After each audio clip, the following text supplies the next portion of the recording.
नमस्कार, दिल्ली लाइव देख रहे हैं आप और मैं हूं आपके साथ आशीष प्रमोद गोस्वामी। किसानों के आज भारत बंद को देखते हुए लाल किले की तरफ जाने वाली सभी रास्तों को पुलिस ने बैरिकेडिंग से रोक दिया था, क्योंकि 26 जनवरी के दिन बड़ी संख्या पर किसान लाल किले पर पहुंच गए थे। इसी को देखते हुए प्रशासन ने बैरिकेडिंग लगा दी ताकि कोई लाल किले के परिसर तक ना पहुंचे। वहीं पुलिस के द्वारा लगाए गए बैरिकेडिंग की वजह से लोगों को आने जाने में काफी परेशानियों का सामना करना पड़ा।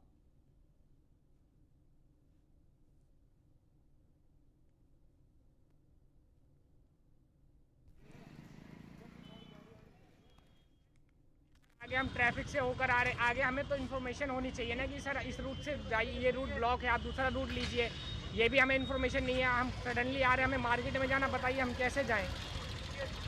कितनी दिक्कतें हमें झेलनी पड़ रही है। वहाँ आगे हम ट्रैफिक जाम से लड़ते हुए झूलते हुए यहाँ तक आ रहे हैं और यहाँ पर बैरिकेडिंग है विदाउट एनी इन्फॉर्मेशन। तो ये सिर्फ क्या है, सरकार की साजिश है। उसकी वजह से आम जनता को परेशानी, बहुत दिक्कतें हो रही है। आप देखिए साइकिल से बेचारे रोजगार वाले हैं, जो हम भी मार्केट, हम भी बेरोजगार हैं, हम भी अपनी दुकान के लिए सामान लेने जा रहे हैं। बताइए कहाँ से लेकर आए, कैसे लेकर। मुख्यमंत्री अरविंद केजरीवाल ने विश्व पर्यटन दिवस के अवसर पर देश को पहला मोबाइल ऐप लॉन्च किया, जहां दिल्ली के पर्यटन से संबंधित सारी जानकारी मिल सकेगी। ऐप लॉन्च करते हुए मुख्यमंत्री ने कहा कि आज दिल्ली दुनिया के उन चुनिंदा शहरों में शामिल हो गया है जहां पर्यटन से संबंधित एक ऐप बनाया गया है। इसकी मदद से आप अपने आसपास स्थित ऐतिहासिक और मनोरंजन स्थलों की जानकारी लेकर वहां जा सकेंगे। सीएम ने कहा कि इससे दिल्ली की अर्थव्यवस्था को और मजबूती मिलेगी। इसके अलावा बड़े पैमाने पर नौकरियां भी पैदा हो सकती हैं। मुख्यमंत्री ने सभी से ऐप डाउनलोड करने की अपील करते हुए कहा कि इसमें आपको इतनी चीजें मिलेंगी जिन्हें आप दिल्ली में रहकर भी अभी तक नहीं देख पाए होंगे। वहीं उप मुख्यमंत्री मनीष सिसोदिया ने कहा कि हमारे लिए यह सिर्फ एक ऐप नहीं है, बल्कि हमारी तरफ से यह निमंत्रण है कि आइए और हमारी दिल्ली को देखिए।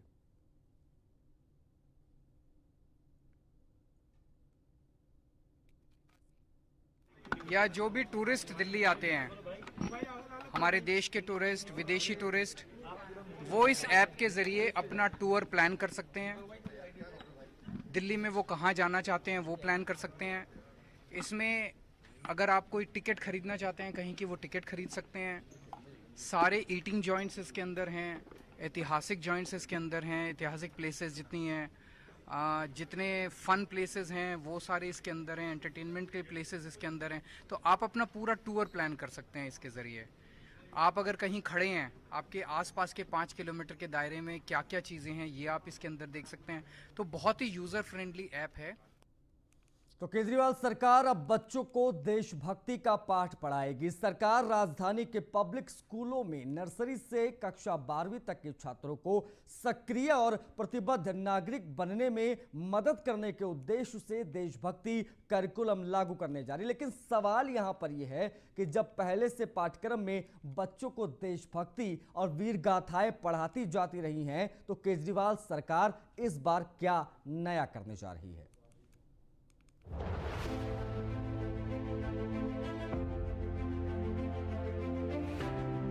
दिल्ली की केजरीवाल सरकार ने बच्चों में देशभक्ति की भावना जगाने के लिए सभी सरकारी और प्राइवेट स्कूलों में देशभक्ति का पाठ्यक्रम पढ़ाने का फैसला किया है, जो स्कूलों में 28 अक्टूबर से लागू भी हो जाएगा। 15 अगस्त 2021 यानी स्वतंत्रता दिवस के मौके पर सीएम अरविंद केजरीवाल ने दिल्ली के सरकारी स्कूलों में देशभक्ति पाठ्यक्रम लागू कराने की घोषणा की थी।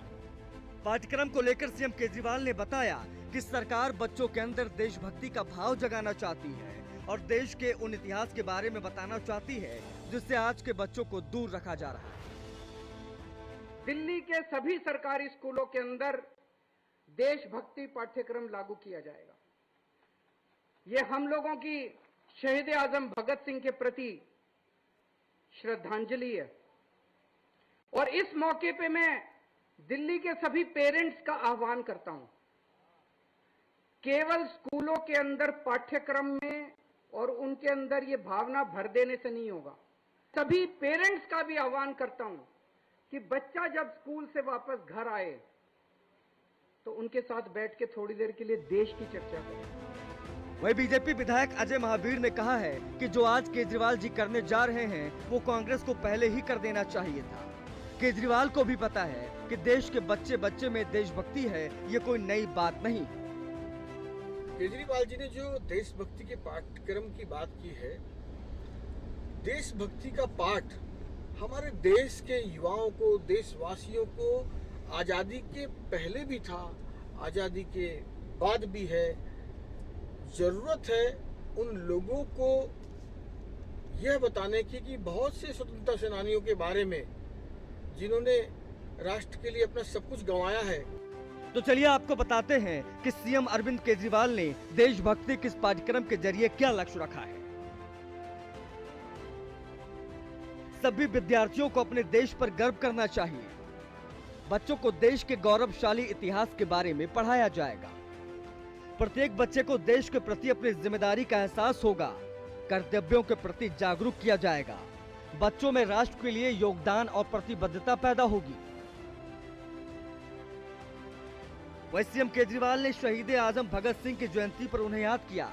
साथ ही कहा कि ऐसे महान वीरों के बारे में हर किसी को जानना चाहिए। आज हम शहीद आजम भगत सिंह का जन्म दिवस मना रहे हैं। उन्होंने अपनी सुप्रीम कुर्बानी दी थी, अपनी जान की बाजी लगा दी देश को आज़ाद कराने के लिए। देशभक्ति किस पाठ्यक्रम के कॉन्सेप्ट के बारे में देखें तो इसमें जारी किए गए फ्रेमवर्क में कहा गया है कि रविन्द्रनाथ टैगोर जैसे लेखकों ने देशभक्ति शब्द के साथ साथ देशाभिमान, स्वदेश प्रेम और स्वदेश चेतना जैसे शब्दों का इस्तेमाल अपने देश के प्रति प्रेम को दर्शाने के लिए किया था। तब भारत में देशभक्ति को एक स्थानीय अवधारणा के रूप में समझा जा सकता है। Bureau report, news one India.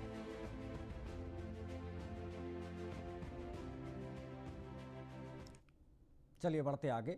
आम आदमी पार्टी के विधायक सौरभ भारद्वाज ने कहा है कि एमसीडी के टोल टैक्स के पैसे के ऊपर तक बंदरबाट हो रही है। बीजेपी टोल कंपनी के 92.91 लाख रुपए माफ करने जा रही है। विधायक सौरभ भारद्वाज ने कहा कि टोल टैक्स से जो राजस्व दिल्ली या किसी अन्य राज्य को आता है वो रेवेन्यू का बहुत बड़ा सोर्स होता है। दिल्ली नगर निगम को टोल टैक्स से बहुत बड़ी आय होती है। दिल्ली से उत्तर प्रदेश, हरियाणा की सीमा लगती है। गुड़गांव, फरीदाबाद, नोएडा से रोजाना हजारों लोग दिल्ली टोल टैक्स देकर आते हैं। जितनी भी कॉमर्शियल गाड़ियां, टैक्सी, ट्रक आते हैं सभी टोल टैक्स देते हैं। साथ ही उन्होंने कहा कि एमसीडी के दिवालिया होने के पीछे बड़ी साजिश और बड़ा षड्यंत्र है। टोल टैक्स से कई सालों में जितना पैसा आना चाहिए था उतना पैसा नहीं आ रहा है। टोल टैक्स के इस पैसे की एमसीडी के नेताओं से लेकर ऊपर तक बंदरबाट हो रही है।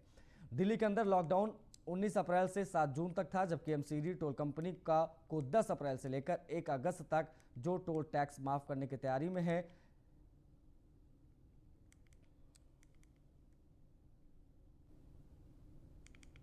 एमसीडी के दिवालिया होने के पीछे एक बड़ी साजिश और एक बड़ा षड्यंत्र यह है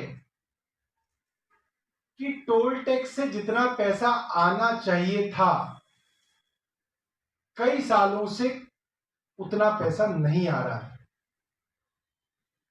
और ये पैसा सिर्फ एमसीडी के नेताओं तक नहीं पट रहा, बहुत ऊपर तक इस पैसे की बंदरबाट हो रही है।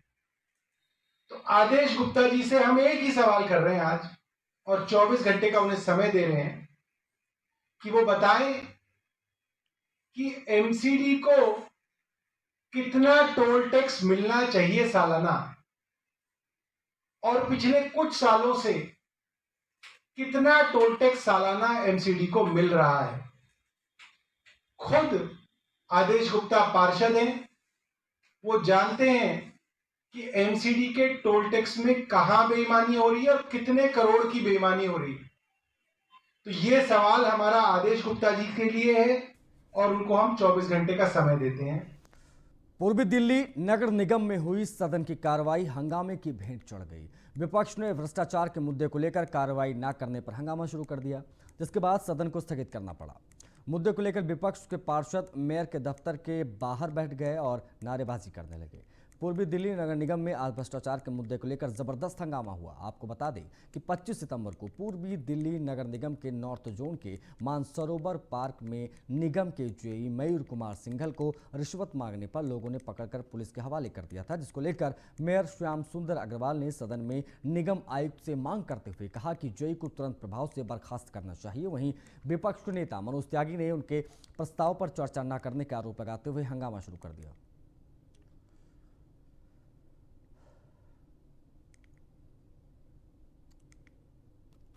चार प्रस्ताव पे चर्चा करना चाहते थे। सबसे पहला प्रस्ताव चौहान बांगर गली नंबर 3 सीलमपुर के अंदर जो मंदिर की जमीन बिकी और उस पे एमसीडी द्वारा नक्शा पास कर दिया गया, जो बिल्डर माफियाओं के लिए बिल्डिंग बनाने के लिए पास करवाया। हमारा सबसे पहला उस प्रस्ताव पे चर्चा कराने का था कि आखिर मंदिर की जमीन बिकी कैसे और उस पे एमसीडी ने नक्शा पास किया कैसे। दूसरा हमारा मुद्दा था अवैध निर्माण, जिसपे ईडीएमसी में तमाम जेई निरंकुश हो चुके हैं। कल इसी कड़ी में 37वीं वार्ड के जो कि उत्तरी शादरा उत्तरी क्षेत्र के चेयरमैन का वार्ड है, उसके अंदर एक जेई पैसे मांगता हुआ पकड़ा गया और फोटो खींच रहा था बिल्डिंग की, ब्लैकमेल करने का प्रयास कर रहा था। उसको अभी तक न सस्पेंड किया गया न निलंबित किया गया, उसको सिर्फ ट्रांसफर करके छोड़ दिया गया। तीसरा उसी कड़ी में मामला था 37वीं वार्ड का, जहां पे 4-4 हजार गज की संपत्तियों का अवैध निर्माण हो रहा है, वो भी इंडस्ट्रियल लैंड के ऊपर, जिसका लैंड यूज चेंज नहीं कराया गया। करोड़ों रुपए का revenue loss Bharatiya Janata party EDMC को कर रही है, उसका मुद्दा था। पीएम मोदी के जन्मदिन पर बीजेपी का सेवा और समर्पण अभियान में निगम पार्षद ने तीर्थ यात्रा शुरू की। वहीं बीजेपी प्रदेश अध्यक्ष आदेश गुप्ता ने मटियाला विधानसभा में सेवा समर्पण अभियान के तहत 500 लोगों को मथुरा के लिए 7 गाड़ियों को हरी झंडी दिखाई। पीएम मोदी के जन्मदिन 17 सितंबर से 7 अक्टूबर तक का यह अभियान चलेगा। इस अभियान को आगे बढ़ाते हुए मटियाला विधानसभा के वार्ड 36 की पार्षद नीतिका शर्मा ने सेवा और समर्पण द्वारा महिलाओं और पुरुषों को तीर्थ यात्रा के लिए वृंदावन के 7 गाड़ी को बीजेपी प्रदेश अध्यक्ष ने हरी झंडी दिखाकर रवाना किया। लोग काफी खुश नजर आए।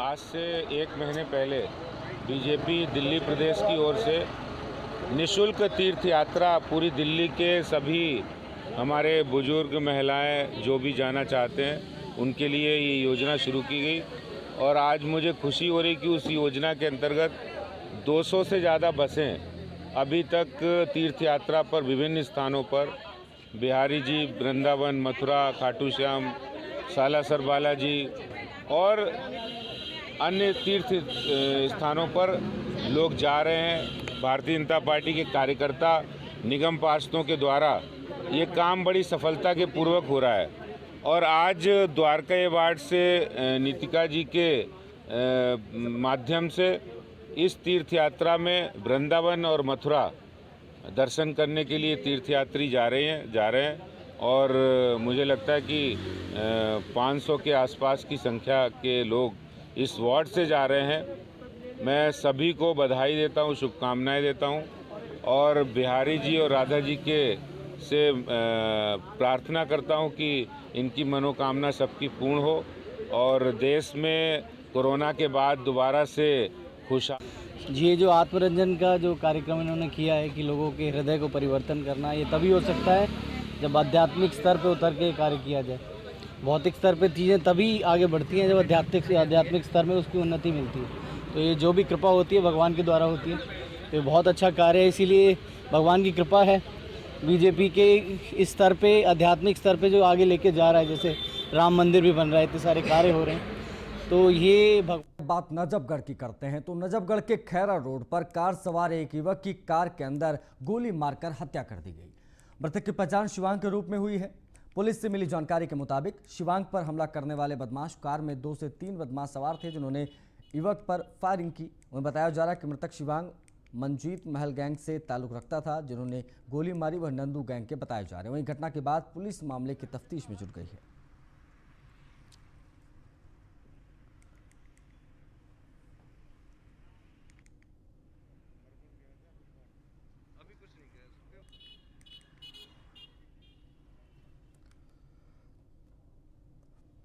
दिल्ली के राजस्व मंत्री कैलाश गहलोत ने मुख्यमंत्री कोविड-19 परिवार आर्थिक सहायता योजना के तहत अनुग्रह राशि के वितरण में तेजी लाने का निर्देश दिया।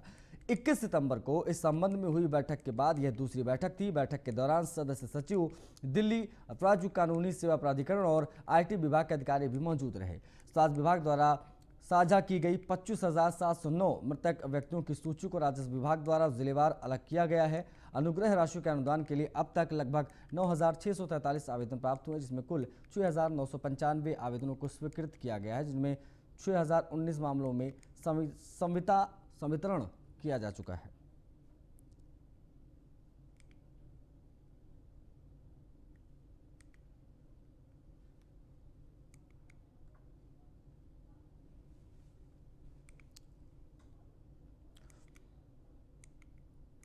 उधर चांदनी चौक से बीजेपी के निगम पार्षद रवि कप्तान एक बार फिर बने इन पावर कमेटी के चेयरमैन। जी हां, रवि चेयरमैन बनते ही उन्होंने घोषणा किया कि जल्द ही दिल्ली के सभी 50 गज के मकानों को हाउस टैक्स नहीं देना पड़ेगा। आने वाले हाउस में इस प्रस्ताव को लेकर दिल्ली की जनता को राहत देंगे। इस प्रस्ताव से दिल्ली के लाखों लोगों को राहत मिलेगी जो 50 गज के मकानों में रहने को मजबूर हैं।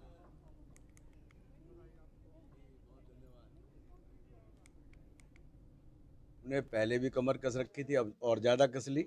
कुछ सुविधाएं हम जल्दी जो हमने अनाउंस किए हैं, जिसका प्रपोज़ल हमारा आया है, एक बहुत ऐतिहासिक निर्णय हमारे शीर्ष नेतृत्व ने और हमारे कॉरपोरेशन का जो नेतृत्व उसने लिया है कि दिल्ली में 50 मीटर के जो हमारे मकान हैं उन सभी का हाउस टैक्स हम माफ़ करने जा रहे हैं। बहुत जल्दी इसमें जो कमियां रह गई उसको हम जल्दी से पूरा करके बहुत जल्दी इसकी घोषणा हम कर देंगे और दिल्ली वालों को बहुत बड़ी राहत मिलेगी। लगभग आधी दिल्ली, आप ये समझ के चलिए कि आधी दिल्ली 50 मीटर के मकान। दिल्ली लाइव में आज के लिए फिलहाल इतना ही। नमस्कार।